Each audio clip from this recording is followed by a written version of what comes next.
وقل جاء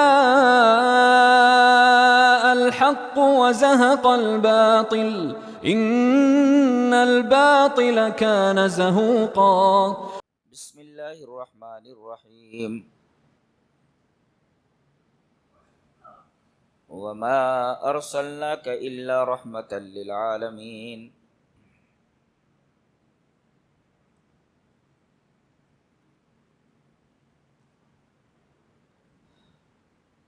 محترم سامعین سامعات،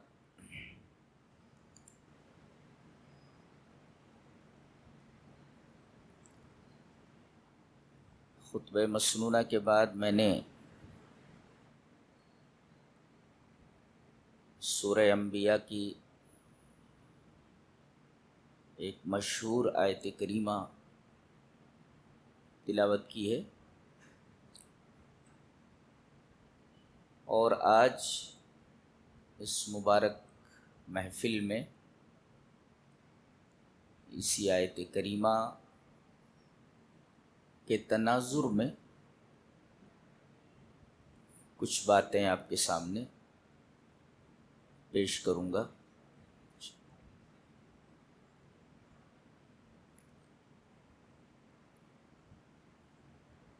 اس آیت کریمہ میں اللہ تعالی نے آخری نبی جناب محمد رسول اللہ صلی اللہ علیہ وسلم کی بعثت کا اور آپ کے ارسال کا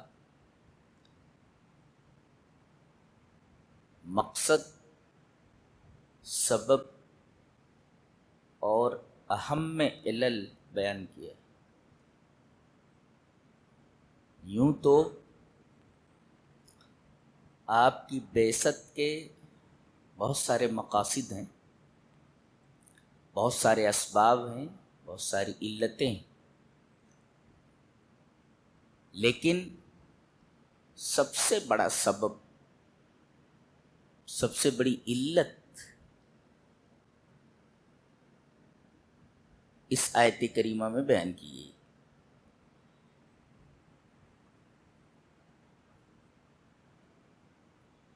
ترجمہ آیت کریمہ کا یہ ہے کہ ہم نے آپ کو عالمین کے لیے رحمت ہی بنا کر بھیجا ہے. عربی کا قاعدہ ہے کہ جب حرف نفی کے بعد علت سے استثناء کیا جائے تو اس میں حصر پیدا ہو جاتا ہے. ما نافیہ ہے اور علت سے اس نفی کا استثناء کیا گیا ہے، جس کا مفاد یہ ہے کہ ہمارے ارسال کا مقصد ہی ہے کہ آپ عالمین کے لیے رحمت بن جائیں. تو سب سے پہلے عالمین کا مطلب سمجھیں. عالمین کا کیا مطلب ہوتا ہے؟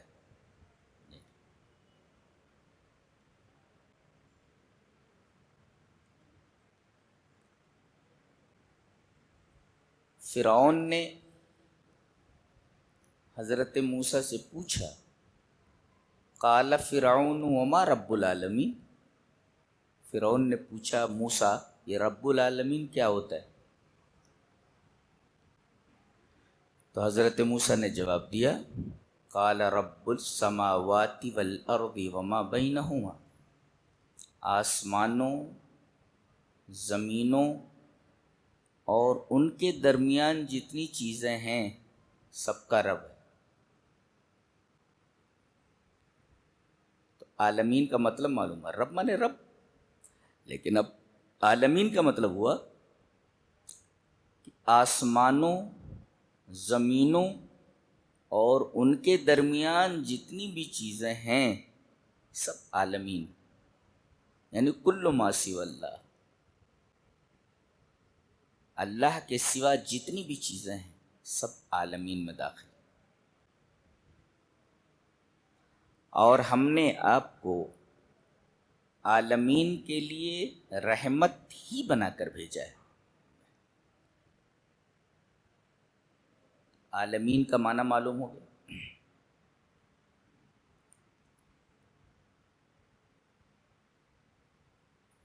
تو کیا آپ کافروں کے لیے بھی،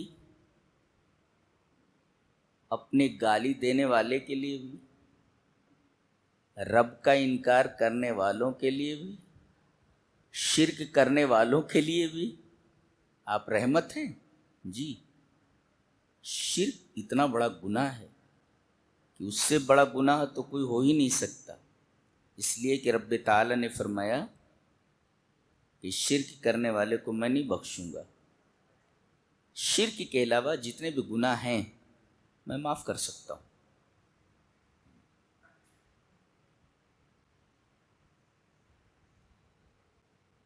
ایک بات ذہن میں رکھیں، بعض لوگ کہتے ہیں کہ ہم لوگ شرک نہیں کرتے.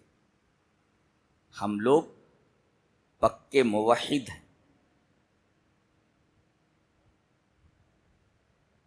اور اس زعم میں وہ عمل سے بیگانے ہو جاتے ہیں، عمل میں کوتاہیاں ہو جاتی ہیں.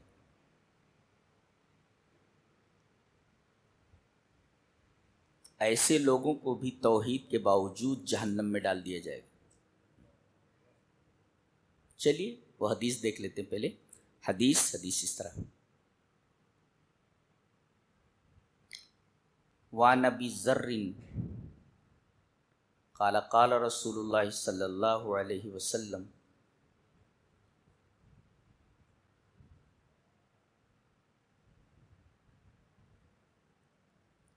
انی ارى ما لا ترون واسمع ما لا تسمعون.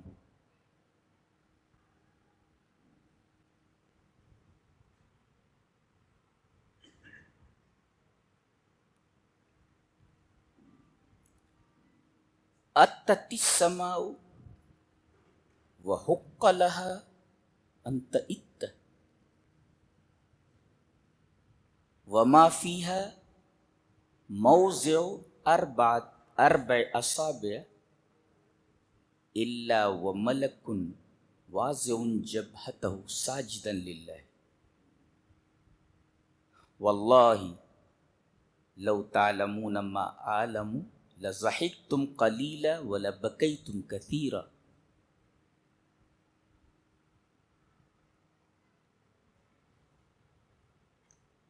وما تلذذتم بالنساء على الفرش ولخرجتم الى السعودات تجأرون الى الله لوددت انی کنت شجرۃ تعضد. رواہ مسلم فی کتاب الایمان.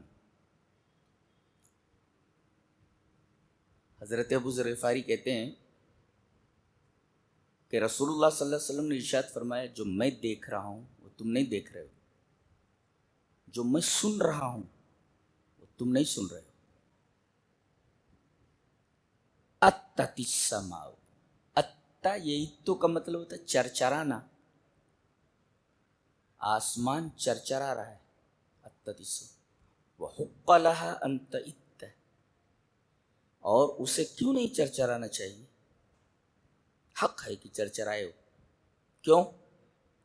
اس لیے کہ ما فیہا موضع اربع اصابع، آسمان میں 4 انگلیوں کی جگہ بھی خالی نہیں ہے.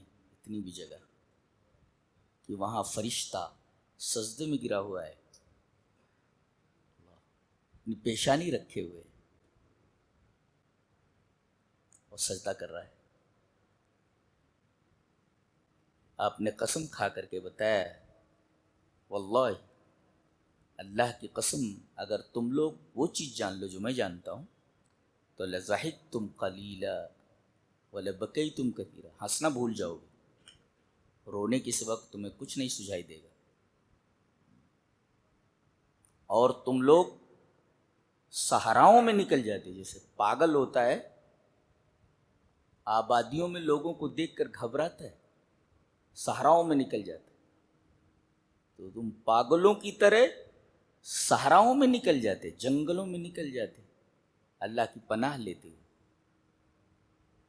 اس کے بعد کا جو جملہ ہے وہ مرفوع نہیں ہے، غالباً وہ حضرت ابو ذر کا قول ہے، یہاں تک تو نبی کریم صلی اللہ علیہ وسلم کی حدیث تھی۔ اگلا ٹکڑا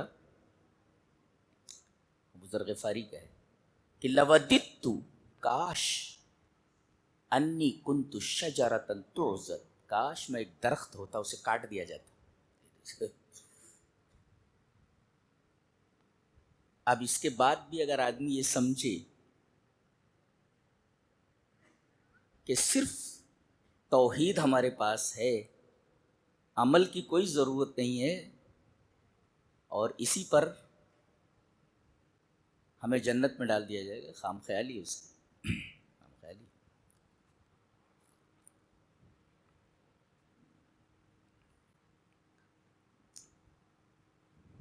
ایک حدیث اور دیکھ لیتے ہیں۔ عن عبداللہ رضی اللہ تعالیٰ عنہ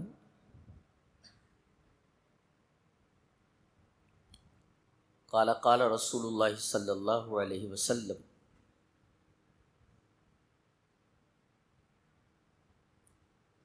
انی لأعرف آخر اہل النار خروجا من النار رجل یخرج منها زحفا فیقال له انطلق فادخل الجنة فیذهب فیدخل الجنة فیجد الناس قد اخذوا المنازل فیقال له اتذکر الزمان الذي كنت فيه فيقول نعم فيقال له تمنى فيتمنى فيقال له لك ما تمنيت وعشرة أضعاف الدنيا قال فيقول أنت تسخر مني وأنت الملك قال فلقد رأيت رسول اللہ صلی اللہ علیہ وسلم ضحک حتی بدت نواجذہ، رواہ مسلم فی کتاب الایمان۔ نبی کریم صلی اللہ علیہ وسلم فرمایا، میں جانتا ہوں اس آدمی کو جو جہنم میں سب سے آخر میں نکلے گا، اس کے بعد جہنم میں کوئی نہیں رہے گا، سب جہنم ہی رہ جائیں گے۔ یہ آخری جو نکل رہا ہے، آخر بالکل آخر میں جو نکلے گا، میں اس کو جانتا ہوں۔ کون ہوگا وہ؟ رجل یخرج منہا، جہنم سے وہ آدمی نکلے گا۔ دیکھو اس کے پاس توحید ہے، توحید نہ ہو شرک کو تو نکالا ہی نہیں جاتا نا، شرک پر تو کوئی کمپرومائز ہی نہیں ہے، اس کے پاس توحید تھی، جلتا رہا، آخر میں اسے نکالا جا رہا ہے۔ نبی کریم صلی اللہ علیہ وسلم فرماتے میں جانتا ہوں اس کو، اور وہ جیسے بچہ پیٹ کے بل سے گھسٹ کر چلتا ہے، اس کو زحف بولتے، زحف، رجل یخرج منہ زحفا، پیٹ کے بل سے گھسٹتا ہوا نکلے گا، اس سے کہا جائے گا انطلق، جا، فادخل الجنہ، جنت میں داخل ہو جا، بھاگتا ہو جائے گا اور جنت میں گھس جائے گا۔ وہ دیکھے گا فیجد الناس قد اخذوا المنازل، تمام جگہیں تو لوگوں نے کور کر رکھی ہیں، کوئی دکھائی نہیں دے رہا ہے، میری جگہ کہاں ہے، میری جگہ کہاں ہے؟ سارے لوگ تو جگہوں پر قابض ہیں، میری جگہ کہاں ہے؟ فیجد الناس قد اخذوا المنازل، تمام جگہیں تو لوگوں نے لے لی ہیں، میری جگہ کہاں ہے؟ اللہ پہلے یہ پوچھے گا جہنم میں جتنی مدت گزری ہے تجھے یاد ہے؟ اتذکر الزمان الذی کنت فیہ؟ قال نعم، قلنا وہاں یاد ہے۔ تکلیف جب آدمی کو ہوتی ہے تو اس کا ایک ایک لمحہ اسے یاد رہتا ہے، اور جہنم کی تکلیف آدمی کو یاد نہ رہے سوال ہی پیدا نہیں ہوتا، لمحہ لمحہ یاد ہے اس کو۔ اس سے کہا جائے گا تمنا، آرزو کر، کتنا چاہیے تجھے؟ فیتمنا، مجھے یہ چاہیے، مجھے وہ چاہیے، مجھے بنگلہ چاہیے، مجھے گاڑی چاہیے، یہ چاہیے، وہ چاہیے، سب بول دے گا وہ، جتنی بھی تمنا کر سکتا ہے سب تمنا کرے گا. یہ جو آخر میں نکلا ہے جہنم سے تمنا کرے گا. اللہ فرمائے گا بس ٹھیک ہے، لک ما تمنیت، تجھے وہ تمام چیزیں دے دی گئیں جو تو نے تمنا کی ہے، جو مانگا تو نے، جس کی تو نے آرزو کی سب دے دی گئی، چل دے دیتے، اور دنیا کا 10 گنا بھی دے دیتے. پوری دنیا کا 10 گنا. یہ دنیا کتنی بڑی ہے، یہ آخری آدمی کی جگہ ہے. جی آرزوؤں کے بعد تمناؤں کے بعد دنیا کا 10 گنا دیا جا رہا ہے. وہ حیران ہے اور کہہ پڑتا ہے اتسخر بی وانت الملک، تو مجھ سے مذاق کر رہا ہے جبکہ تو بادشاہ ہے، تو رب ہے. یہ آدمی بھی کیسا ہے، دیکھو کیسی اللہ سے بات کر رہا ہے. اللہ سے کہہ رہا ہے آپ مجھ سے مذاق کر رہے ہیں. یعنی وہ حیران رہ جائے گا، اپنی حیرانی کو ظاہر کر رہا ہے کہ میرے رب تو بادشاہ ہے، تو مجھ سے مذاق تو نہیں کر رہا ہے، مذاق کر رہا ہے. اسی پر حدیث ختم ہو گئی. آگے نبی کریم صلی اللہ علیہ وسلم کے بارے میں راوی کہہ رہا ہے کہ یہ حدیث بیان کرتے وقت میں نے دیکھا کہ آپ کھلکھلا کر ہنس پڑے ہیں. اس کی جرات پر جو کہہ رہا ہے کہ آپ مجھ سے، اے میرے رب کیا تم مجھ سے مذاق کر رہا ہے، اتنا دے رہا ہے مجھے، اتنا دے رہا ہے. ثابت یہ ہوا کہ آدمی توحید کے ساتھ اعمال پر کاربند رہے. جنت میں تو جائے گا لیکن بڑی دھلائی ہوگی. دیکھو اس کی دھلائی ہوئی ہے بہت بری طرح، اور پھر نکالا گیا ہے. تو آدمی سوچے ارے توحید پر کاربند رہو، اعمال وغیرہ کی کوئی ضرورت نہیں، جہنم میں تو جائیں گے لیکن نکال لیے جائیں گے، پھر جنت میں چلے جائیں گے. جہنم کو دیکھ کر کے حالت پتلی ہو جائے گی، چھ جائے کہ آدمی اس کے اندر داخل ہو. جہنم کو ایسے معمولی جگہ تھوڑی ہے، 20 المہاد، بہت برا ٹھکانہ ہے. اللہ نے فرمایا بہت بری جگہ ہے، بہت بری جگہ ہے. تو نبی کریم صلی اللہ علیہ وسلم کے بارے میں فرمایا گیا کہ آپ رحمت ہیں. تو مشرکین کے لیے بھی رحمت ہے، جو سب سے بڑا گناہ ہے. جواب دیا گیا ہے. دلیل یہ حدیث پاک. وعن ابی ہریرہ رضی اللہ تعالیٰ عنہ قال قیل یا رسول اللہ ادعو علی المشرکین قال انی لم ابعث لعانا وانما بعثت رحمتا. رواہ مسلم فی کتاب البر والصلۃ والآداب. حضرت امام مسلم رحمہ اللہ مسلم شریف کتاب البر والصلۃ والآداب کے اندر یہ روایت لائیں حضرت ابو ہریرہ سے. حضرت ابو ہریرہ فرماتے ہیں کہ کسی نے آپ سے کہا کہ اللہ کے رسول مشرکین اتنا پریشان کر رہے ہیں، جینا حرام کر رکھا ہے مشرکوں نے، آپ بد دعا فرما دیجیے. ادعو علی المشرکین، مشرکین پر بد دعا کر دیجیے. جینا حرام کر رکھا ہے انہوں نے، مشرکوں نے، آپ بد دعا کر دیجیے ان کے اوپر. آپ نے فرمایا انی لم ابعث لعانا، میں لعنت کرنے والا بنا کر نہیں بھیجا گا. لعنت کا مطلب سمجھتے ہیں؟ لعنت کا مطلب ہوتا ہے البعد عن الرحمہ، اللہ کی رحمت سے دوری. لعنت کا مطلب یہ ہوا کہ اے اللہ اس بندے کو اپنی رحمت سے دور کر دے. نبی کریم صلی اللہ علیہ وسلم نے لعنت کے بارے میں فرمایا، بد دعا کے بارے میں فرمایا میں نہیں کرتا، اس لیے کہ میں لعان بنا کر نہیں بھیجا گیا ہوں کہ کسی کے بارے میں کہوں اے اللہ اس کو رحمت سے دور کر دے. یہ ہمارا نبی ہے. وَإِنَّمَا بُعِثْتُ رَحْمَةً، مجھے تو رحمت بنا کر کے بھیجا گیا ہے. یہ اس آیت کریمہ کی تفسیر ہے کہ آپ سے کہا گیا کہ مشرکین پر بد دعا کیجیے. شرک کرنے والے سے بڑا گنہگار کون ہو سکتا ہے؟ نبی کریم صلی اللہ علیہ وسلم فرمایا نہیں، انی لم ابعث لعانا، مجھے لعان بنا کر نہیں بھیجا گیا ہے، لعنت کرنے والا کہ تو اللہ کی رحمت سے دور ہو. وَإِنَّمَا بُعِثْتُ رَحْمَةً، مجھے رحمت بنا کر کے بھیجا گیا. تو یہ تو حدیث ہوئی. اس آیت کریمہ کی تفسیر عبداللہ ابن عباس نے کی ہے، وہ دیکھ لیتے ہیں. قرطبی میں حضرت عبداللہ ابن عباس نے جو تفسیر کی ہے وَمَا أَرْسَلْنَاكَ إِلَّا رَحْمَةً لِّلْعَالَمِينَ کی، وہ ہم پڑھ کے بتا دیتے ہیں. عن ابن عباس رضی اللہ تعالیٰ عنہما قال کان محمد صلی اللہ علیہ وسلم رحمة للجمیع فمن آمن به وصدق به سعید ومن لم يؤمن به سلم مما لحق الامم من الخس والغرق. قرطبی. حضرت ابن عباس فرماتے ہیں کہ رسول اللہ صلی اللہ علیہ وسلم محمد صلی اللہ علیہ وسلم کو تمام لوگوں کے لیے رحمت بنا کر کے بھیجا گیا. کانا محمد صلی اللہ علیہ وسلم رحمت للجمیع لجمیع الناس، ہر ایک کے لیے، سب کے لیے رحمت بنا کر کے بھیجے گئے ہیں.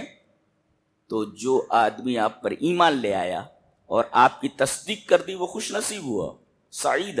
فمن آمن بھی وصدق بھی سعید ومن لم یؤمن بھی، اور جو کافر رہے، مشرک رہے، آپ پر ایمان نہیں لائے، تو ایک فائدہ تو ہوا ان کا، کیا؟ سلیمہ مما لحق الامم من الخسف والغرق، کہ نبی کریم صلی اللہ علیہ وسلم کی وجہ سے ان لوگوں کو وہ عذاب نہیں آئے گا جو پچھلے انبیاء کی قوموں پر آ چکا ہے، کہ پوری کی پوری قوم صفحہ ہستی سے حرف غلط کی طرح مٹا دی گئی. جی کوئی آدمی زندہ نہیں بچا. سب سے طاقتور قوم جو تھی عاد تھی، عاد. وہ خود کہتے تھے ہم سے زیادہ طاقتور کون ہے، ہم سے زیادہ طاقتور کون ہے. ان کے اوپر ہوا کا عذاب مسلط کیا گیا، اور اللہ نے فرمایا فَأَصْبَحُوا لَا يُرَىٰ إِلَّا مَسَاكِنُهُمْ، ان کے گرے ہوئے مکانات خالی دکھائی دے رہے ہیں، ان میں سے ایک کا پتہ نہیں ہے کہاں گئے. جی ایک کا پتہ نہیں. تو جیسے پچھلی قوموں کے اوپر عذاب آیا کہ پوری قوم تباہ و برباد ہوئی، نبی کریم صلی اللہ علیہ وسلم کو امت پر ایسا عذاب نہیں آئے گا. تو دیکھو جو ایمان نہیں لایا کم سے کم ان تمام چیزوں سے محفوظ رہے گا. جی حضرت عبداللہ ابن عباس فرما رہے کہ پچھلی قومیں جس طرح پوری کی پوری تباہ ہو جاتی تھی، ایسا عذاب اس امت پر نہیں آئے گا. کیوں؟ اس لیے کہ نبی کریم صلی اللہ علیہ وسلم کی امت ہے. یہ کافر بھی تو امت ہی ہے نا آپ کی، ایک امت اجابت ہے، ایک دعوت ہے، امت دعوت ہے. تو کم سے کم نبی رحمت ہوئے کافروں کے لیے بھی، اور جو کافروں کے لیے رحمت ہو، مشرکین کے لیے رحمت ہو، اللہ نے صحیح فرمایا. اور اس سے زیادہ سچا کون ہو سکتا ہے کہ وما ارسلناک الا رحمت للعالمین. یہ تو کافروں اور مشرکوں کے بارے میں، گنہگاروں کے بارے میں.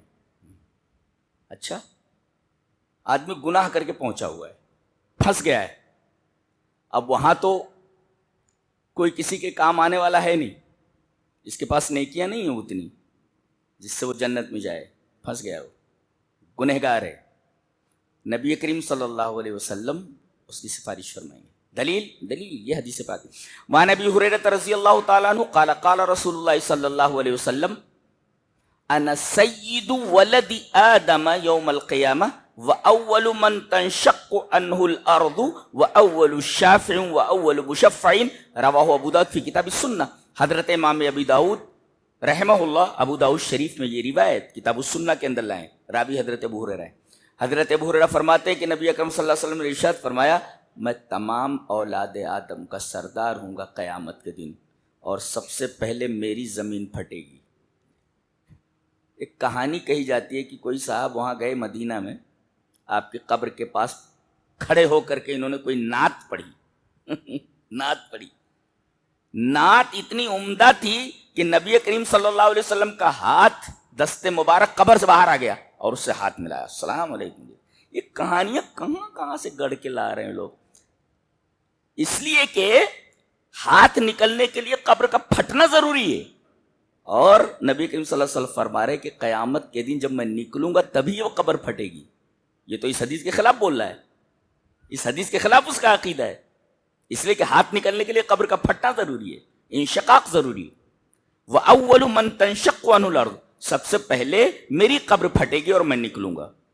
وَأَوَّلُ شَافِعٍ وَأَوَّلُ مُشَفَّعٍ، سب سے پہلے مجھے اجازت ملے گی اپنے امت کی سفارش کے لیے، اور سب سے پہلے میری امت کے بارے میں میری سفارش قبول کی جائے گی.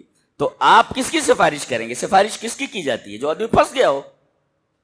تو آپ شفیع المذنبین ہیں، گنہگاروں کی سفارش کرنے والے. تو آپ گنہگاروں کے لیے بھی رحمت، کافروں کے لیے رحمت کہ عام عذاب نہیں آ سکتا، مشرکین کے لیے رحمت کہ آپ نے ان پر بد دعا کرنے پر آمادگی ظاہر نہیں فرمائی، اور اسی طرح آپ گنہگاروں کے لیے رحمت ہے کہ آپ ان کی سفارش کرنے والے ہیں، آپ شفیع المذنبین ہیں. اللہ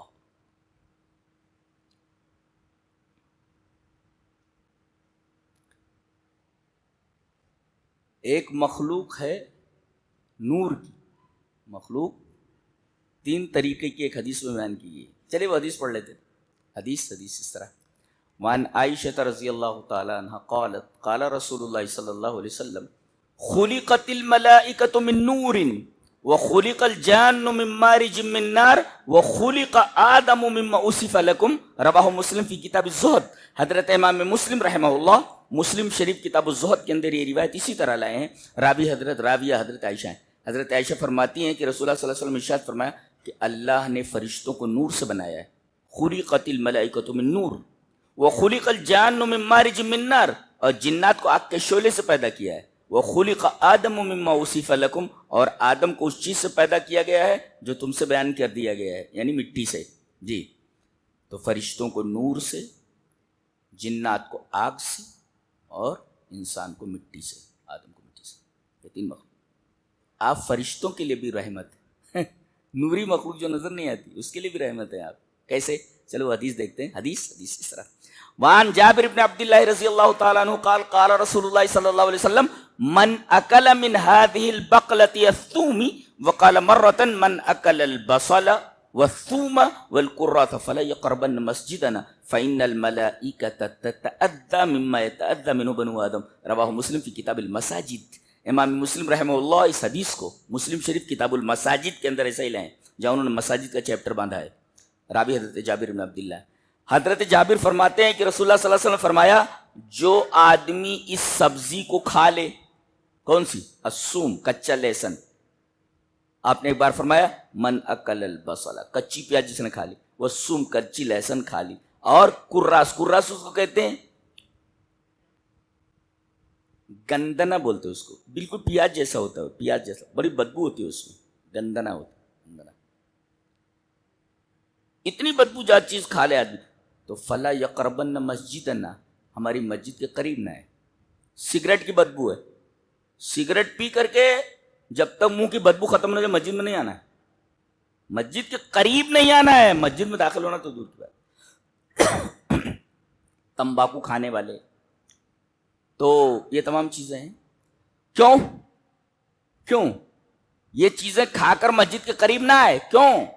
اس کی وجہ بتائیے آپ نے. فَإِنَّ الْمَلَائِكَةَ تَتَأَذَّى مِمَّا يَتَأَذَّى مِنْهُ بَنُو آدم, اس لیے کہ فرشتوں کو ان تمام چیزوں سے تکلیف ہوتی ہے جس سے بنو آدم کو تکلیف ہوتی ہے. اب اگر میرے بازو میں نماز میں کوئی سگریٹ پینے والا کھڑا ہو جائے تو اس کی بدبو کا احساس مجھے ہو جائے گا, اس لیے کہ میں سگریٹ نہیں پیتا. اور تمباکو کھانے والا آدمی جو سانس لیتا ہے یا کچھ ابکائی لیتا ہے تو اس کے منہ سے بدبو نکلتی ہے, برداشت نہیں ہوتا. اور یہ تو نور سے بنی ہوئی مخلوق ہے, بہت پاکیزہ, بہت نفیس مخلوق ہے, یہ تو بدبو کو فوراً محسوس کر لیتی ہے. تو آپ نے فرمایا کہ یہ بدبودار چیزیں کھا کر مسجد کے قریب مت آؤ. کیوں؟ اس لیے کہ فرشتوں کو ان تمام چیزوں سے تکلیف ہوتی ہے جس سے انسان کو تکلیف ہوتی ہے. دیکھیے آپ نے فرشتوں کی رعایت کرتے ہوئے اپنی امت کو منع کر دیا کہ گندی چیز کھا کر کے نہیں آنا, کیونکہ فرشتوں کو اس سے تکلیف ہوتی ہے. تو آپ فرشتوں کے لیے بھی رحمت ہے.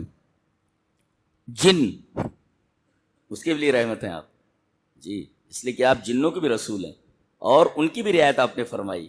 دلیل یہ حدیث پاک.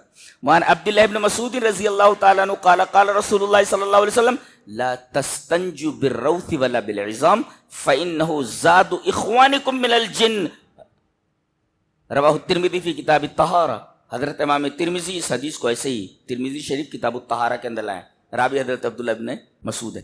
حضرت عبداللہ ابن مسعود فرماتے ہیں کہ رسول اللہ صلی اللہ علیہ وسلم فرمایا تم لوگ گوبر سے اور ہڈی سے استنجا مت کرو. دیکھو گوبر, کبھی کبھی ایسا ہوتا ہے کہ بھئی گوبر پڑا ہوا ہے, ہڈی پڑی ہوئی ہے, آدمی کو کہیں پتھر نہیں مل رہا ہے تو لاؤ ہڈی سے استنجا کر لیں, پیشاب کو سکھانا ہی تو ہے. اور اس طریقے سے وہ گوبر پڑا ہوا ہے تو گوبر سے استنجے کو سکھا لیتے ہیں, لاؤ کر لیتے ہیں. منع کیا گیا کہ گوبر سے اور ہڈی سے استنجا مت کرو. کیوں؟ وجہ فَإِنَّهُ زَادُ إِخْوَانِكُم مِّنَ الْجِنِّ, اس لیے کہ یہ تمہارے بھائی جنوں کا کھانا ہے. بھائی بتایا آپ نے کہ جن تمہارے بھائی ہیں. فَإِنَّهُ زَادُ إِخْوَانِكُم مِّنَ, اخوان من بھائی, اخ کی جمع ہے, وہ تمہارے جن بھائیوں کا کھانا ہے. بتائیے نوری مخلوق اس کی رعایت کی گئی, فرشتے ہیں. ناری مخلوق جو نار سے پیدا کی گئی, آگ سے, اس ناری مخلوق کی بھی رعایت کی گئی، آپ اس کے لیے بھی رحمت ہے۔ اللہ، تو آپ رحمت للعالمین تو ہیں ہی۔ ایک حدیث بہت پیاری ہے، پہلے وہ حدیث پڑھ لیتے ہیں، تقریباً 1 صفحے پر ہے، وہ لمبی حدیث ہے۔ قرآن کی آیتیں یاد ہو جاتی ہیں، حدیث یاد نہیں ہوتی، بہت مشکل ہے حدیث پڑھنا، یہ مشکل کاموں میں سے ایک کام ہے، اور مقرر کا کام یہی ہوتا ہے، یا تو قرآن پڑھ کر کے سامنے بیان کر دے یا تو حدیث بیان کر دے۔ اپنا فلسفہ بگاڑنے کی کیا ضرورت ہے؟ ویسا ویسا اچھل رہا ہے، کود رہا ہے، ارے بھائی اچھلنے کودنے کی کیا بات ہے؟ تم سیدھے سادھے آیت پڑھ دو، سیدھے سادھے نبی کی حدیث بیان کر دو، تمہیں اچھلنے کودنے کی کیا ضرورت ہے؟ اچھل رہے ہیں، کود رہے ہیں، پٹک رہے ہیں، اسٹیج توڑ دے رہے، مائک پھینک دے رہے ہیں نا، یہاں پہ ایسے باولے موجود، ایک تو لاؤڈ اسپیکر پکڑ کے پھینک دے رہا ہوں، میں دیکھ رہا تھا کسی کو لگا تو نہیں، ہو کیا پاگل پن ہے؟ ایک تو کرسی توڑ رہا ہے، ایک اچھل کر کے پنکھے میں لٹک گیا ہے، کیا ضرورت؟ وہ پنکھے میں لٹک جا رہا ہے، یہ کیا ضرورت ہے اس کی؟ کیا ضرورت؟ چلیے وہ حدیث پڑھ لیتے ہیں۔ حدیث اس طرح، وعن عبداللہ بن جعفر قال، پسینہ چھوٹ جائے گا، ہاں بک بک بک جو کہتے غوث پاک غوث پاک، سب نکل جائے گا 2 منٹ میں جی۔ ایک تو زبر زیر پڑھنا بہت مشکل ہے، اس کے لیے پورا گرامر یاد ہونا چاہیے، پورا گرامر کا ماہر ہونا چاہیے تو پڑھے گا، نہ گڑبڑ ہو جائے گا۔ وعن عبداللہ بن جعفر قال اردفنی رسول اللہ صلی اللہ علیہ وسلم خلفہ ذات یوم فأسر الی حدیثا لا احدث به احد من الناس وکان احب ما استتر به رسول اللہ صلی اللہ علیہ وسلم لحاجتی ہدفا او لحائش نخل قال فدخل حائطا لرجل من الانصار فاذا جمل فلما رآه النبي صلی اللہ علیہ وسلم حن وظرفت عیناه فاتاه النبي صلی اللہ علیہ وسلم فمسح ظفراه فسکت فقال من رب هذا الجمل لمن هذا الجمل فجاء فتى من الانصار فقال لي يا رسول الله فقال افلا تتقي منها في هذه البهيمة التي ملكك الله اياها فانه شكا الي انك تجيعه وتدئبه رواه ابو داؤد في کتاب الجہاد۔ حضرت امام ابی داؤد رحمہ اللہ اس پورے صفحے کی اس روایت کو ابو داؤد کتاب الجہاد کے اندر لائے، راوی حضرت عبداللہ بن جعفر ہیں۔ وہ کہتے ہیں کہ ایک دفعہ رسول اللہ صلی اللہ علیہ وسلم نے مجھے اپنے پیچھے بٹھا لیا۔ اب کوئی پوچھے اہل حدیث ہر بات میں حدیث، ہر بات میں حدیث، ذرا وہ حدیث سے ثابت کرے کہ موٹر سائیکل پر کسی کو پیچھے بٹھایا جا سکتا ہے کہ نہیں؟ یہ دیکھو یہاں ہے، نبی کریم صلی اللہ علیہ وسلم آگے بیٹھے، پیچھے مجھے بٹھا لیا سواری پر۔ تو اردفنی رسول اللہ صلی اللہ علیہ وسلم خلفہ، ایک صاحب نے پوچھا کہ جلسوں میں جو شامیانہ لگاتے ہیں اس کا ثبوت کہاں ہے؟ اہل حدیث لائیں۔ تو میری ایک تقریر ہے حجۃ الوداع کے اوپر، شاید کسی کی دنیا میں اس طریقے کی تقریر ہو کہ پوری حجۃ الوداع عربی میں ہے، جو نبی کریم صلی اللہ علیہ وسلم نے عرفات میں خطبہ دیا تھا، پورا خطبہ عربی میں ہے، پورا میں نے عربی میں بغیر دیکھے بیان کیا ہے جی، پھر اس کی تشریح کی ہے میں نے جی۔ تو نبی کریم صلی اللہ علیہ وسلم اونٹنی کے اوپر سوار ہیں اور اوپر سے سایہ کیے ہوئے ہیں، صحابہ غالباً حضرت بلال ہیں کوئی، یہ سایہ کیے ہوئے ہیں، یعنی شامیانہ ہے اسے پورا، تاکہ آپ کو دھوپ نہ پہنچے۔ میں نے کہا دیکھو شامیانے کو ثبوت ہے یہاں پہ میں نے کہا کہ نبی کریم صلی اللہ علیہ وسلم کی حدیثوں کو اگر آپ دیکھیں تو کوئی بھی مسئلہ ایسا نہیں ہے حیات کا جو آپ کو نہ ملے جی۔ تو یہ کہتے ہیں عبداللہ ابن جعفر کہ رسول اللہ صلی اللہ علیہ وسلم نے ایک دن مجھے اپنے پیچھے بٹھا لیا سواری پر، دفنی رسول اللہ صلی اللہ علیہ وسلم خلفہ، اپنے پیچھے بٹھا لیا ذات یوم، ایک دن۔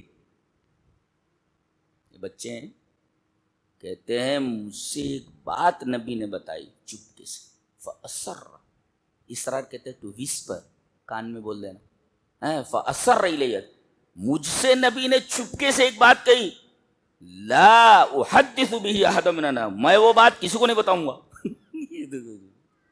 یہ کہہ رہے ہیں چپکے سے مجھے نبی نے بتایا، میں وہ بات کسی کو بتاؤں گا نہیں، اور میں نے پوری حدیث دیکھی کہیں نہیں ہے انہوں نے کون سی بات نبی کریم صلی اللہ علیہ وسلم سے انہوں نے سنی. ڈائریکٹ کہہ رہے ہیں میں نہیں بتاؤں، اس لیے کہ نبی نے میرے کام میں چپکے سے کہا لا احدث باحد من الناس، میں وہ بات کسی کو نہیں بتاؤں گا جو نبی نے میرے کان میں کہی. کتنا پیار کرتے تھے بچے بھی نبی کریم صلی اللہ علیہ وسلم سے. اور پھر کہنے لگے وَكَانَ أَحَبُّ مَا اسْتَتَرَ بِهِ رسول اللہ صلی اللہ علیہ وسلم لِحَاجَتِهِ هَدَفًا. جب آپ حاجت کے لیے جاتے، پیشاب کے لیے یا پاخانے کے لیے، تو آپ دو چیزوں کو ترجیح دیتے تھے، پسند کرتے تھے.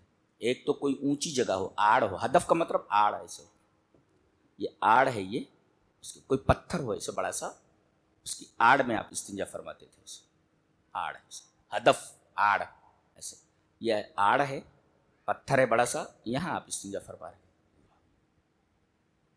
یعنی اسلام میں حیا کا جو تصور ہے وہ بڑا عجیب و غریب ہے. میں تو قرآن کی تفسیر کا طالب علم ہوں. ایک صاحب نے پوچھا کہ موسیٰ علیہ السلام نے اس لڑکی میں کیا دیکھا کہ اسے اپنی بیوی بنانے پر راضی ہو گئے. بھئی یہ کہہ سکتے تھے بڈھے سے حضرت شعیب، وہ نبی نہیں تھے، کوئی بزرگ تھے، وہ شعیب، اور دوسرے شعیب ہیں، وہ دوسرے شعیب ہیں جو نبی ہیں. یہ مدین والے نہیں، یہ مدین والے نہیں ہیں، یہ نبی نہیں ہیں جن کی بیٹی سے حضرت موسیٰ کی شادی ہوئی. یہ نبی نہیں تھے. تو انہوں نے کہا کہ میں اپنی ایک بیٹی تیری نکاح میں دینا چاہتا ہوں. فوراً ہاں بول دیا انہوں نے. آخر انہوں نے اس بچی میں دیکھا کیا؟ اب چونکہ تفسیر کا طالب علم ہوں تو خلجان تھا مجھے کہ بھائی اس لڑکی میں حضرت موسیٰ کو، اتنے بڑے نبی کو کیا نظر آیا کہ یس بول دیا انہوں نے، ہاں میں شادی کرنا. اللہ نے اس کا تذکرہ کیا ہے، تمشی علی استحیاء، حیا کے اوپر چل رہی تھی. جی یہ حیا اصل ہے. بتایا گیا کہ پوری عورت کا نام ہی حیا ہے. اگر حیا کو نکال دیا جائے تو وہ عورت نہیں ہے. یہ مطلب ہے اس کا. حیا اگر نکل جائے تو عورت کہاں ہے وہ؟ یہ مطلب ہے. قرآن کہتا ہے کہ عورت کا نام ہی حیا ہے. اگر حیا کو عورت کی حیات سے نکال دیا جائے، حیا کو عورت کی حیات سے نکال دیا جائے تو وہ عورت نہیں رہ جاتی، وہ مرد ہو جاتی ہے، کچھ اور ہو جاتی ہے. تمشی الستے، یہی حیا دیکھا انہوں نے اور یس بول دیا. تعلیم دی گئی نوجوانوں کو کہ حیا دار لڑکی ملے، حیا دار لڑکی ملے تو فوراً یس بول دو، شادی کرنی. اور جوڑے گھوڑے کی رقم نہیں لینی ہے بلکہ تم کو خود دینا ہے ان کو. یہ تو الٹا ہو گیا. کہنے لگے ٹھیک ہے لڑکی چلے گی، شادی کر دوں؟ بولے ہاں کر دو. کہا کہ 8 سال تک مزدوری کرنی پڑے گی، 8 حجج، اور اگر 10 سال پورا کر دو تو بچہ ہے. فَإِنْ أَتْمَمْنَ 10 فَمِنْ عِنْدِكَ، اگر 10 پورا کر دو 10 × 10، 8 حجج. 8 سال 8 سال تم کو نوکری کرنی پڑے گی میرے گھر پہ. کیا دیکھا تھا اس نبی نے کہ 8 سال نوکری کرنے پر راضی ہو گیا؟ یار بھاگ بھی سکتا تھا. حیا دیکھا تھا کہ لڑکی کے اندر حیا ہے.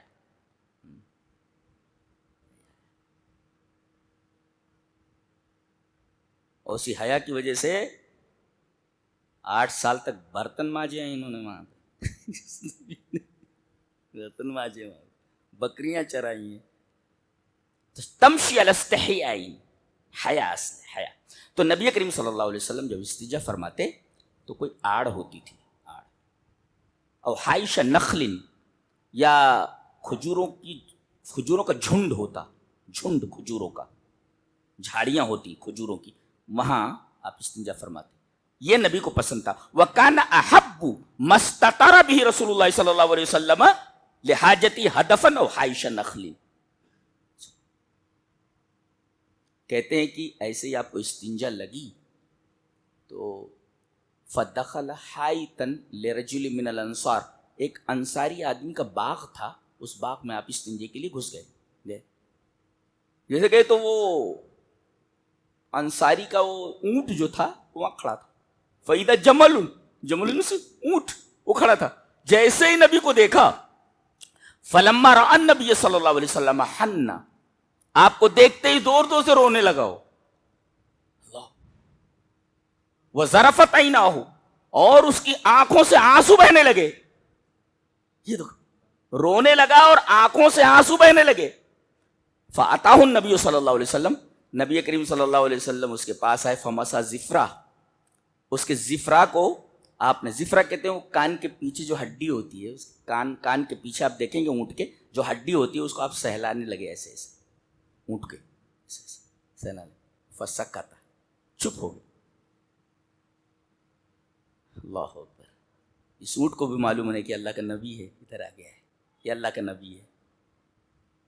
آپ نے کہا من رب هذا الجمل, یہ اونٹ کا مالک کہاں ہے؟ من رب هذا الجمل, لمن هذا الجمل, یہ اونٹ کس کا ہے؟ فجاء فتى من الانصار, ایک انصاری نوجوان آیا اور کہا کہ لیا رسول اللہ, یہ اونٹ میرا ہے اللہ کے رسول. کہا کہ تمہیں شرم نہیں آتی؟ افلا تتقی اللہ فی هذه البہیمۃ التي ملکک اللہ ایہا, اللہ نے اس جانور کو تمہارے قبضے میں دے دیا ہے, تم کو تم مالک بنا دیا ہے, اس بارے میں تم اس گونگے جانور کے بارے میں اللہ سے نہیں ڈرتے تو؟ فَإِنَّهُ شَكَا إِلَيَّ, یہ مجھ سے شکایت کر رہا ہے تمہارے بارے میں کہ أَنَّكَ تُجِيعُهُ وَتُدِبُهُ, کام پورا لیتے ہو, دن بھر کام پہ لگائے رہتے ہو, بھوکا رکھتے ہو اس کو. أَنَّكَ تُجِيعُهُ وَتُدِبُهُ, یہ مجھ سے بتا رہا ہے, یہ شکایت کر رہا ہے, خبردار جانوروں کے ساتھ حسن سلوک. اللہ اکبر. جو نبی اونٹوں کے ساتھ, جانوروں کے ساتھ حسن سلوک کا حکم دے, اس کی بات کو سنے, اس کی شکایت کو سمجھے, سچ مچ اللہ نے فرمایا اس سے سچا کون ہو سکتا ہے؟ اللہ نے فرمایا وما ارسلناک الا رحمۃ للعالمین, ہم نے آپ کو تمام عالم کے لیے رحمت بنا کر کے بھیجا ہے. اللہ, یہ تو اونٹ ہے, اس سے چھوٹی چیز وہ دیکھ لیتے ہیں. حدیث اس طرح, وان عبداللہ رضی اللہ تعالیٰ عنہ قال ان النبی صلی اللہ علیہ وسلم نزل منزلا فأخذ رجل بيض حمرة فجاءت ترف على رأس رسول الله صلى الله عليه وسلم فقال أيكم فجأ هذه ببيضتها؟ فقال رجل أنا يا رسول الله.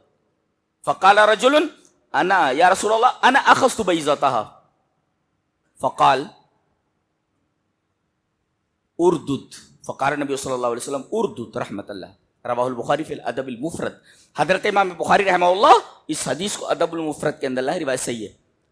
حضرت عبداللہ فرماتے ہیں کہ نبی کریم صلی اللہ علیہ وسلم سفر میں تھے, ایک جگہ اپنے پڑاؤ ڈالا, نزل منزلا, ایک صاحب استنجے کے لیے گئے, ایک جھاڑی میں تو دیکھا ایک لال چڑی جو ہے ایک چھوٹا سا گھونسلہ بنائے ہوئے, اس گھونسلے میں لال لال انڈے تھے. ان کو انڈے بہت اچھے لگے, وہ گھونسلے میں سے انڈے لے آئے. ہمرا چڑیا کے, ہمرا میں لال چڑی. تھوڑی دیر کے بعد وہ جو چڑی آئی, دیکھا اس نے انڈے ہیں نہیں, وہ سمجھ گئی کہ یہ لوگ جو ہیں پڑاؤ ڈالے ہوئے ہیں, انہی میں سے کسی کا کام ہے. وہ سب کو چھوڑ کر کے نبی کریم صلی اللہ علیہ وسلم کے سر پر آ کر پھڑپڑانے لگی. فجاءت ترف علی راس رسول اللہ صلی اللہ علیہ وسلم, رسول اللہ صلی اللہ علیہ وسلم کے سر پر آ کر پھڑپڑانے لگی. آپ نے فرمایا ایکم فجأ ہذہ ببیضتہا, اس کے انڈے لے کر اس کو کس نے تکلیف پہنچائی ہے؟ نبی کو چھوٹی سی چڑیا کا دکھ نہیں برداشت ہوا. رحمت کا اندازہ لگا سکتے ہیں آپ, کیسے بدبخت لوگ ہیں, کیسے بد نصیب لوگ ہیں کہ ہمارے نبی کو برا بھلا کہتے ہیں. جو ایک چھوٹی سی چڑیا کا درد نہ برداشت کر سکے, اس کی رحمت کا آپ تصور نہیں کر سکتے کتنا رحیم ہو سکتا ہے. آپ نے فرمایا ایکم فجأ ہذہ, کس نے درد مند بنایا, کس نے دکھ پہنچایا اس کو, اس کا انڈا لے کر کے. تو جو حضرت آئے تھے لے کر کے, فقال رجل انا اخذت بیضتها یا رسول اللہ, میں نے اس کا انڈا لے لیا. آپ نے فرمایا اردد, لے جا کر کے وہیں رکھ دو. کیوں؟ رحمت اللہ, اس پر رحمت کرتے ہوئے, اس لیے کہ آپ کائنات کے لیے رحمت ہے. چڑیا کے انڈے کو واپس کرنے کا حکم دیا آپ نے, اور اسی اسوا پر چلتے ہوئے حضرت عمر بن عاص رضی اللہ تعالیٰ عنہ, جو نبی کریم صلی اللہ علیہ وسلم کے بہت پیارے صحابی ہیں, جنہوں نے مصر فتح کیا. مصر فتح کرنے کے بعد جہاں آپ کا خیمہ لگایا گیا تھا, خیمہ کہتے فستات عربی میں, فستات, جہاں خیمہ لگایا گیا تھا, آ کر کے لوگوں نے بتایا کہ اللہ کے کمانڈر ان چیف حضرت عمر بن عاص, مصر فتح ہو گیا ہے تو چلتے ہیں, لیکن یہ جو ٹینٹ ہے اکھاڑ لیتے ہیں. کہا ٹھیک ہے اکھاڑ لو، قیمتی ٹینٹ ہے۔ جب اکھاڑنے گئے تو دیکھا کہ خیمے کے کونے میں ایک کبوتری نے بچے دے رکھے ہیں، انڈے پھوٹ گئے تھے اور اس میں سے بچے نکل آئے تھے۔ لوگوں نے آ کر کے بتایا کہ حضرت وہ تو خیمے کے ایک کونے میں کبوتری نے بچے دے رکھے۔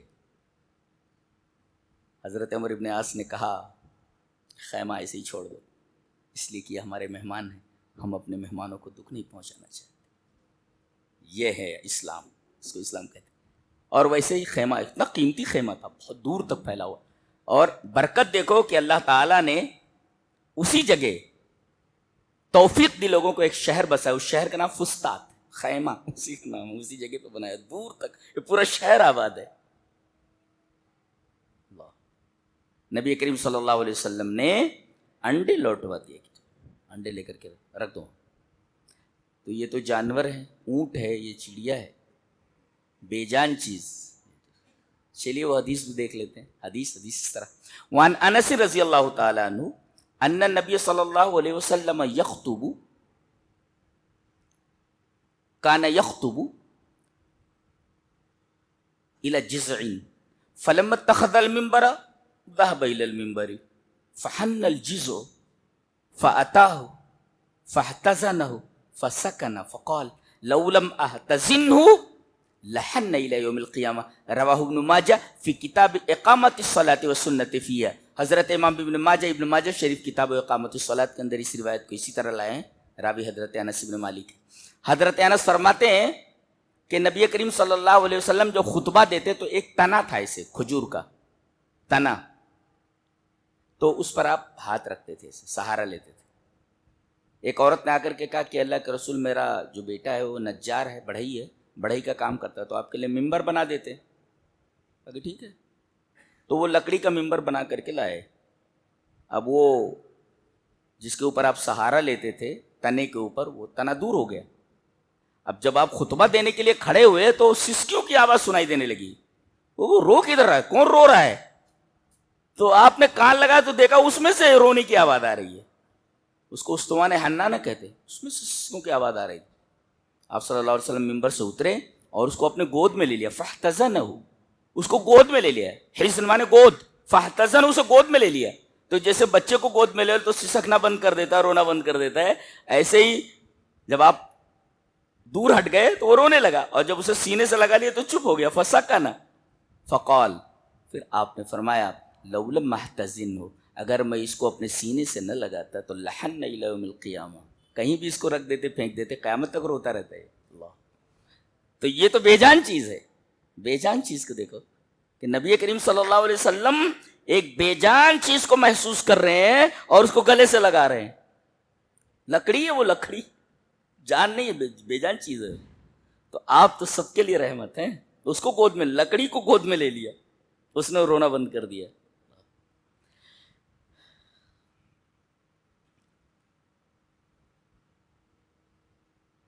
آپ بوڑھوں کے لیے رحمت، جوانوں کے لیے رحمت، چھوٹے بچوں کے لیے رحمت۔ ایک حدیث دیکھیں، وہ بھی حضرت انس بن مالک سے، ان انس رضی اللہ تعالیٰ عنہ ان النبی صلی اللہ علیہ وسلم یا ان رسول اللہ صلی اللہ علیہ وسلم کان یزور الانصار فیسلم علی صبیانہ ویمسح علی رؤوسہم ویدعو لہم، رواہ النسائی فی السنن الکبری فی کتاب المناقب۔ حضرت امام نسائی رحمہ اللہ سنن الکبریٰ کے اندر کتاب المناقب کے اندر یہ روایت لائیں حضرت انس سے۔ حضرت انس فرماتے ہیں کہ بہت سارے انصار ایسے تھے جو لڑائی میں مارے گئے تھے، ان کے بچے یتیم ہو گئے تھے، تو آپ انصاریوں کے پاس جایا کرتے تھے۔ کان یزور الانصار، انصاریوں کا وزٹ کرتے تھے اور ان کے بچوں کو بلاتے، اور جب بچے آ جاتے تو نبی کریم صلی اللہ علیہ وسلم انہیں سلام کرتے، فیسلم علی صبیانہم، اللہ، بچوں کو سلام کرتے، ویمسح علی رؤوسہم، اپنے قریب بلا کر کے ان کے سر کے اوپر ہاتھ پھیرتے، ویدعو لہم، اور ان بچوں کے لیے اللہ سے دعا کرتے۔ ایسے شخصیتیں نہیں پیدا ہوتی ہیں جی، آج پوری دنیا کو یہ جو 57 ممالک ہیں سب صحابہ دے کر کے گئے ہیں، ان کی اوقات ہے کوئی ملک حاصل کرنے کی؟ اب ان کی اوقات ہے؟ ایک بالش تو نہیں لے سکتے، یہ سب صحابہ ان کو دے کر کے گئے ہیں، جس کو سنبھال نہیں پا رہے ہیں۔ اونٹوں کے چرانے والے، بکریوں کے چرانے والے، اللہ تبارک و تعالیٰ نے ان کے کردار، ان کے اخلاق اور قرآن و سنت پر چلنے کی وجہ سے پوری دنیا انہیں عطا کر دی۔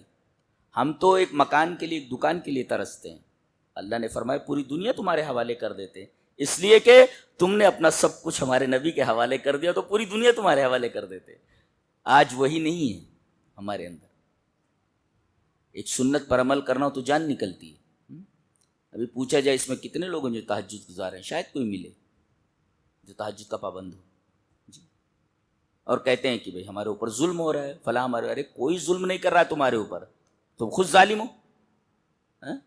ظالم کہہ رہا میں مظلوم ہوں، کیسے؟ حین یبقی ثلث اللیل الاخر، جب رات کے تیسرے پہر اللہ تبارک و تعالیٰ آسمان دنیا پر نزول کرتا ہے اور آواز لگاتا ہے کہ کون ہے جو مجھ سے مانگے میں اسے دے دوں، پڑا ہوا ہے، کھاٹ چھوڑنے کے لیے تیار نہیں ہے، رات بھر تو موبائل چلایا ہے، اب پڑا ہوا ہے، کہہ رہا ہے کہ میں مظلوم ہوں۔ کہا ہے کہ مظلوم ہو تم؟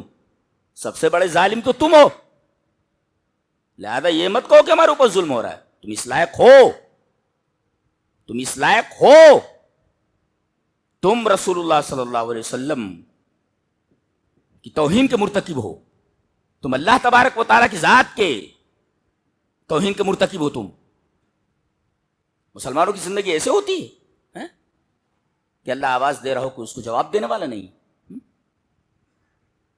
اور کہتے ہیں جناب والا ہمارے اوپر ظلم ہو رہا ہے، کچھ ظلم نہیں ہو رہا ہے، ظالم کہہ رہا ہے کہ ہم مظلوم ہیں، تم سے بڑا ظالم کون ہے؟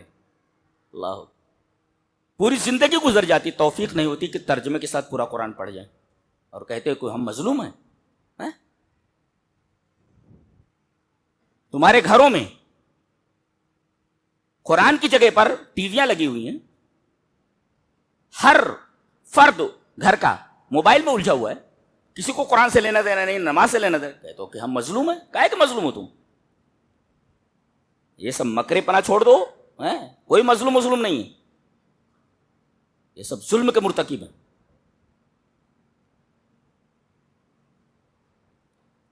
نبی کریم صلی اللہ علیہ وسلم ان کے لیے دعا فرماتے تھے، اللہ بچوں کے لیے، یہی بچے آگے بڑے ہوئے، انہوں نے پوری دنیا فتح کر کے ہمارے حوالے کی، وہی بچے آج یونیورسٹی میں داخلہ ہو رہا ہے، کالج میں داخلہ ہو رہا ہے، یہ کون سے لوگ تھے؟ کمانڈر ان چیف بنا دیا تو کمانڈر ان چیف ہے، قاضی بنا دیا تو قاضی، سپاہی بنا دیا تو سپاہی، میدان جنگ میں جانا ہوا تو بہادر۔ یہ کون سی یونیورسٹی سے نکلے ہوئے لوگ ہیں؟ پوری طرح 57 ممالک کے مالک، نہ فون ہے نہ کوئی اور چیز ہے، حکومت کر کے گئے ہیں سب، اسی وجہ سے کہ انہوں نے اپنا سب کچھ نبی پر نچھاور کر دیا، اور قرآن سے اتنی محبت، اللہ اکبر۔ ایک دفعہ نبی کریم صلی اللہ علیہ وسلم گلی سے گزرے تو حضرت ابو موسیٰ اشعری کے گھر سے قرآن پڑھنے کی آواز آ رہی تھی رات میں، اب ایسی بتیاں تھوڑی لگی تھیں کہ اجالا ہو، رات تاریک ہے، اور تاریک گلی میں نبی کریم صلی اللہ علیہ وسلم کھڑے ہوئے تنہا، اور جب تک حضرت ابو موسیٰ اشعری کی آواز قرآن پڑھنے کی آتی رہی تب تک ہمارا نبی اس گلی میں کھڑا رہا جس کے اوپر قرآن نازل ہو رہا ہے۔ کہاں ہیں ہم کھڑے ہیں؟ یہ مت کہنا ہمارے اوپر ظلم ہو رہا ہے، پتہ نہیں، تم نے تو سب کچھ چھوڑ ہی دیا ہے۔ علامہ اقبال نے کہا ہے کہ شب پیش خدا بگریستم زار، مسلمانہ چرا زارند و خارن، ندا آمد نمیدانی کی قوم، دل دارند و محبوب ندارن۔ حضرت علامہ اقبال فرماتے ہیں کہ ایک دفعہ میں رات میں اللہ کے سامنے بہت رویا، شب پیش خدا بگریستم زار، زار و قطار رویا، اور میں نے اللہ سے پوچھا کہ مسلمان چرا زارند و خارن، پوری دنیا میں مسلمان ذلیل و خوار کیوں ہیں؟ ندا آمد، آواز آئی نمی دانی کی یہ قوم، تجھے معلوم نہیں کہ یہ قوم دل دارن تو محبوب نہ دارن، دل تو ہے اس کے پاس مگر دل میں محبوب نہیں ہے، نہ اس میں اللہ ہے نہ اس کا رسول ہے. دل دارن تو محبوب نہ دارن. اس کے بعد کہتے ہو کہ ہم مظلوم ہیں. یہ لوگ تھے. بچوں کے ساتھ آپ شفقت کا برتاؤ کرتے، ان کے ساتھ رحیم تھے آپ. اور عجیب بات ہے، ایک آیت کریمہ ہے، اللہ نے فرمایا لقد جاءکم رسول من انفسکم عزیز علیہ ما عنتم حریص علیکم بالمؤمنین رؤوف الرحیم. مومنین کے اوپر رؤوف اور رحیم ہے. اور عجیب بات تو یہ ہے کہ یہ دونوں صفتیں رسول کی ہیں. رؤوف چھوٹے پر رحم کرنے والا، اور رحیم عام لوگوں کے اوپر رحم کرنے والا. جو کمزور ہو اس کے اوپر شفقت کرنے والا اس کو رؤوف بولتے، اور عام آدمیوں کے اوپر رحم کرنے والا، چھوٹا ہو بڑا ہو کمزور ہو طاقتور ہو، ہر ایک کے اوپر رحم کرنے والا رحیم ہے. تو رؤوف الرحیم یہ نبی کی صفت ہے، اور یہی دونوں صفتیں اللہ کی بھی ہیں. اللہ کی بھی صفت رؤوف ہے اور اس کی بھی صفت رحیم ہے. اس کا مطلب ہم لوگ بین رافتین و بین رحمتین، ہم لوگ دو رافتوں کے درمیان ہیں اور دو رحمتوں کے درمیان ہیں. ایک رحمت اللہ کی اور ایک رحمت رسول کی، ایک رافت اللہ کی اور ایک رافت رسول کی. تو ہم لوگ بین رافتین و بین رحمتین، دو رافتوں کے درمیان ہیں، دو رحمتوں کے درمیان. اور کہا جا رہا ہے لقد جاءکم، قدر کرو ذرا، یہ آیا ہے. اللہ فرما رہا ہے یہ آیا تو تم اس کے پاس نہیں گئے ہو، یہ تمہارے پاس آیا ہے. اللہ، اور آنے والا جاتا ہے، تمہارے پاس آیا ہے، چلا جائے گا. قدر کرو، لقد جاءکم، یہ تمہارے پاس آیا ہے ہمارا رسول، اور ہر آنے والے کو جانا ہے. لہذا جب تمہارے پاس آیا ہے جانے سے پہلے قدر کر لو. اور کہا گیا من انفسکم، ارے یہ تمہارے ہی قبیلے کا ہے، قبیلے قریش کا ہے، تمہارے درمیان پلا بڑا تمہارے خاندان کا ہے. اس کا فخر تمہارا فخر، اس کی عزت تمہاری عزت، اس کا وقار تمہارا وقار. تم ایمان لاؤ اس کے اوپر. اور یہ نہیں عزیز علیہ ما عنتم، تمہیں کوئی تکلیف ہو تو اس کو ناگوار گزرتا ہے. حریص علیکم، پوری کوشش اس کی ہوتی ہے کہ تم جہنم سے بچ جاؤ، تمہیں کوئی تکلیف نہ پہنچے. اور بالمؤمنین رؤوف الرحیم، مومنین کے اوپر رؤوف الرحیم. یہ ہمارا نبی رؤوف الرحیم کا. وما ارسلناک الا رحمۃ للعالمین، یہاں بالمؤمنین رؤوف الرحیم، مومنین کے اوپر رؤوف الرحیم. ایک حدیث اور دیکھیں، عورتوں کے لیے رحمت ہیں آپ. حدیث اس طرح وعن عائشہ رضی اللہ تعالی عنہ قالت قال رسول اللہ صلی اللہ علیہ وسلم خیرکم خیرکم لأہلہ وانا خیرکم لأہلی وَإِذَا مَاتَ صَاحِبُكُمْ فَدَعُوهُ رواہ الترمذی فی کتاب المناقب. حضرت امام ترمذی رحمہ اللہ اس حدیث کو ایسے ترمذی شریف کتاب المناقب میں لائیں. راوی حضرت عائشہ ہیں. حضرت عائشہ رضی اللہ تعالیٰ فرماتی ہیں کہ نبی اکرم صلی اللہ علیہ وسلم نے فرمایا تم میں بہتر وہ ہے جو اپنی عورت کے لیے بہتر ہو. جی، جو اپنی عورت کے لیے بہتر ہو، اس لیے کہ میں اپنی عورت کے لیے بہتر ہوں، اپنی عورتوں کے لیے بہتر ہوں. تمہارے لیے ایک عورت ٹینشن ہے، میری 11 بیوی ہیں اور سب کے لیے میں اچھا ہوں. جی، اس میں حسن سلوک کی تعلیم دی گئی کہ عورتوں کے اوپر ہاتھ مت اٹھاؤ، ان کے ساتھ برا سلوک مت کرو. تو عورتوں کے لیے آپ رحمت ہیں. فرمایا خیرکم خیرکم لأہلی وانا خیرکم لأہلی. آپ نے اپنا اسوہ بتایا اس لیے کہ میں اپنی عورت کے لیے، اپنی عورتوں کے لیے بہتر ہوں، لہذا تم لوگ اپنی عورتوں کے لیے بہتر بنو. اور خیرکم جانتے ہو یہ عربی کا قاعدہ ہے، اس میں تفضیل کو اگر مضاف کیا جائے تو انگریزی کا سپرلیٹو ڈگری بن جاتا ہے. جیسے گڈ، بیٹر، بیسٹ، تو گڈ ہے پوزیٹو ڈگری اور بیٹر ہے کمپیریٹو ڈگری، اور وہ بیسٹ یہ سپرلیٹو ڈگری ہے. تو یہ قاعدہ ہے کہ عربی کا جو اس میں تفضیل ہے اگر وہ مضاف کیا جائے تو انگریزی کا سپرلیٹو ڈگری بن جاتا ہے. خیرکم، خیر یہ اس میں تفضیل ہے اور اسے مضاف کیا گیا ہے. تم میں سب سے بہتر یعنی بیسٹ آف دا بیسٹ، تم میں سب سے بہتر وہ جو اپنی عورت کے لیے بہتر ہو. کیا ہے یہ؟ عورتوں کے لیے آپ رحمت، بچوں کے لیے رحمت، عورتوں کے لیے رحمت، بوڑھوں کے لیے رحمت. آئیے وہ حدیث بھی دیکھ لیتے ہیں. حدیث اس طرح وعن عمرو بن شعیب عن ابیہ عن جدہ قال قال رسول اللہ صلی اللہ علیہ وسلم لیس منا من لم يرحم صغیرنا ولم ويعرف شرف کبیرنا. رواہ الترمذی فی ابواب البر والصلۃ والآداب. نبی کریم صلی اللہ علیہ وسلم نے فرمایا کہ ہم میں سے نہیں ہے وہ جو اپنے چھوٹوں پر رحم نہ کرے.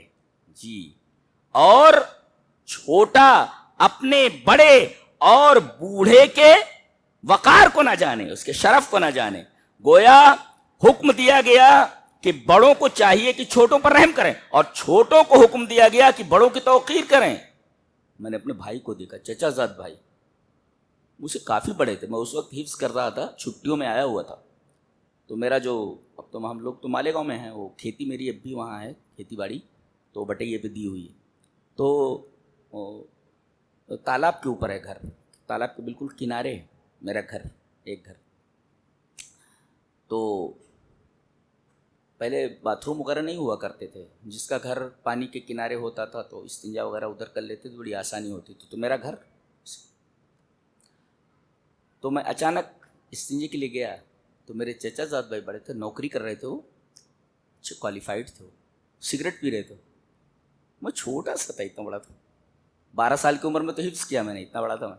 تو میں گیا, وہ بڑے بھائی چچا زاد بھائی, میں نے دیکھا کہ پوری سگریٹ انہوں نے نیچے پھینک دیا اور اس کے اوپر چپل لگ دیا انہوں نے.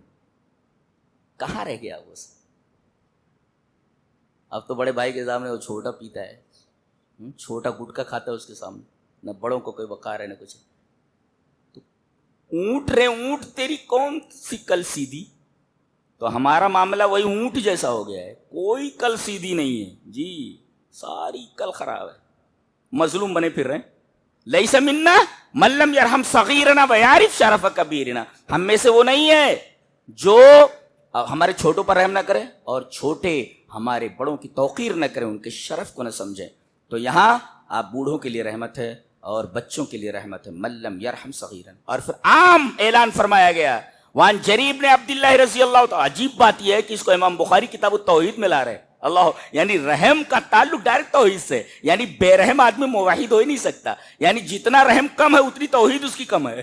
امام بخاری اس کو کتاب التوحید میں لا رہے. حدیث اس طرح, وان جریر نے عبداللہ رضی اللہ تعالیٰ عنہ قال قال رسول اللہ صلی اللہ علیہ وسلم لا یرحم اللہ من لا یرحم الناس, رواہ البخاری فی کتاب التوحید. حضرت جریر بن عبداللہ فرماتے ہیں کہ رسول اللہ صلی اللہ علیہ وسلم نے ارشاد فرمایا کہ جو آدمی رحم نہیں کرتا اللہ اس کے اوپر رحم نہیں کرتا. اور اس رحم کی حدیث کو امام بخاری کتاب التوحید میں لا رہے ہیں. کچھ سمجھ میں آ رہا ہے آپ کو؟ رحم کی حدیث کو کتاب التوحید میں لانے کا کیا معاملہ ہے, کیوں لائے آپ؟ مطلب یہ ہے کہ جتنی زبردست توحید ہوگی آدمی کی اتنا اس کے دل میں رحم ہوگا. اللہ اکبر.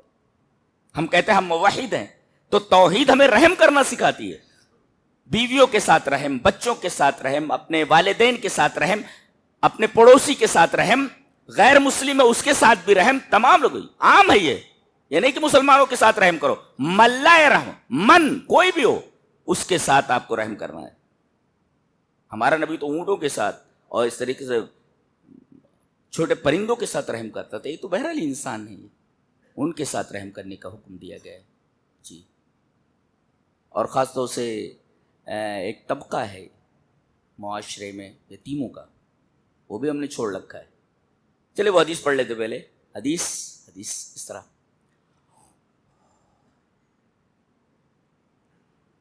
وعن ابی ہریرہ رضی اللہ تعالیٰ عنہ قال قال رسول اللہ صلی اللہ علیہ وسلم کافل الیتیم لہ او لغیرہ انا وہو کہاتین فی الجنہ واشار مالک بالسبابۃ والوسطی, رواہ مسلم فی کتاب الزہد والرقائق. حضرت امام مسلم رحمہ اللہ اس حدیث کو وہاں کتاب الزہد کے اندر لائے کہ نبی کریم صلی اللہ علیہ وسلم نے فرمایا اپنے خاندان کا یتیم اور تمہارے خاندان کے باہر کا, یعنی تمہارے خاندان کا نہیں, وہ یتیم, ان کے ساتھ حسن سلوک کرنے والا, کفالت کرنے والا, میں اور وہ جنت میں دونوں اس طرح آئیں گے. اور امام مالک رحمۃ اللہ علیہ نے اپنی سبابہ انگلی اور وسطیٰ کو ملا کر بتایا, اتنا قریب نبی کے قریب ہوگا جنت میں. یعنی نبی کریم صلی اللہ علیہ وسلم نے رحمت کا درس دیا ہے. کس کے ساتھ؟ یتیموں کے ساتھ. ان کے سر پر ہاتھ پھیرنا, ان کی کفالت کرنا. ہمارے ہاں کچھ بھی نہیں. دیکھو غیر مسلموں کو دیکھو, بہت ساری جگہوں پر ایسا ہے کہ کھانے کا انتظام رہتا ہے. ابھی ناندیڑ سائڈ میں آپ چلے جائیے تو بالکل اگر گاڑی ایسے وقت پر پہنچ رہی ہے کہ افطار کا ٹائم ہے, پوری گاڑی میں لے کر کے آ جاتے ہیں, جبکہ وہ دوسرے کے نام پہ, غیر اللہ کے نام پر بچنا چاہیے. لیکن بہرحال ایک دیکھتے ہیں کہ بھئی ان کے ہاں یہ کہ بھوکا نہ رہے آدمی,